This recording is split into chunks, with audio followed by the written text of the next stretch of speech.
Bible సెలవిస్తా ఉంది. ఈ యొక్క మైకు ధరించిన ప్రభునందు ప్రేమైన గ్రామ ప్రజలారా, యేసుక్రీస్తు ప్రభు అందరికీ ప్రభు అంటున్నాడు. ఆయన ఇంగ్లీషులో దేవుడు కాదు, విదేశ దేవుడు కాదు, నీ దేవుడు, నీ రక్షకుడు, నీ ప్రభు, నీ పాపం కొరకు మరణించి తిరిగి లేచిన వాడు ఎవరైనా ఉన్నారు అంటే ఒక యేసుక్రీస్తు మాత్రమే. ఆయన ఇంగ్లీష్ దేవుడు కాదు, తెల్లవాళ్ళ దేవుడు కాదు, ఆయన అందరూ రక్షకుడు, లోక రక్షకుడు, సర్వ పాప మానవ జాతి కొరకు రక్తము కార్చాడు. నేను ప్రభు అంత ప్రేమైన వాళ్ళారా, ఈ విధంగా శ్లోకం సెలవిస్తా ఉంది. సర్వ పాప పరిహారం రక్త ప్రోక్షణ ఆవశ్యకం, తద్రక్తం పరమాత్మలో పుణ్యదాన బలియాగం.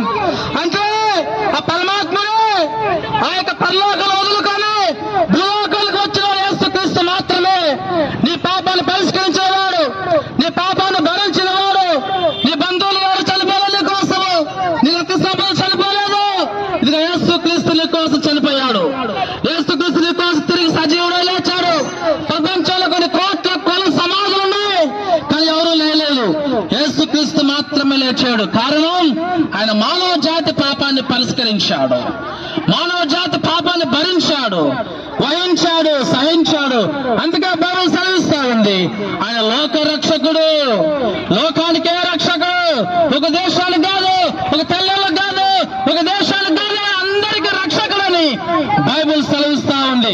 కనుక ప్రభునందు ప్రేమైన వాళ్ళారా, యేసుక్రీస్తు రక్తము ప్రతి పాపము నుండి పవిత్రులుగా చేస్తుంది. యేసు రక్తము పాపం నుండి విడుదల కలుగజేస్తుంది. ఎడ్ల యొక్కయో మేకల యొక్కయో మరి దున్నపోతుల యొక్క రక్తం ద్వారా పాపానికి పరిష్కారం లేదు. కేవలం యేసు రక్తం ద్వారానే పాపానికి పరిష్కారం.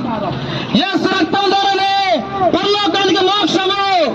యేసు రక్తం ద్వారానే పాపానికి విముక్తి, విడుదల. నీకోసం చనిపోయిన వాడు యేసు ప్రభు. చనిపోయి అందరిలో సమాజంలో ఉండలేదు, తిరిగి లేచాడు, సజీవుడే లేచాడు. కనుక ప్రభునందు ప్రియమైన వాళ్ళ గ్రామ ప్రజలారా, ఈ సత్యాన్ని తెలుసుకొని నమ్మండి, పరలోక రాజ్యాన్ని చేరండి.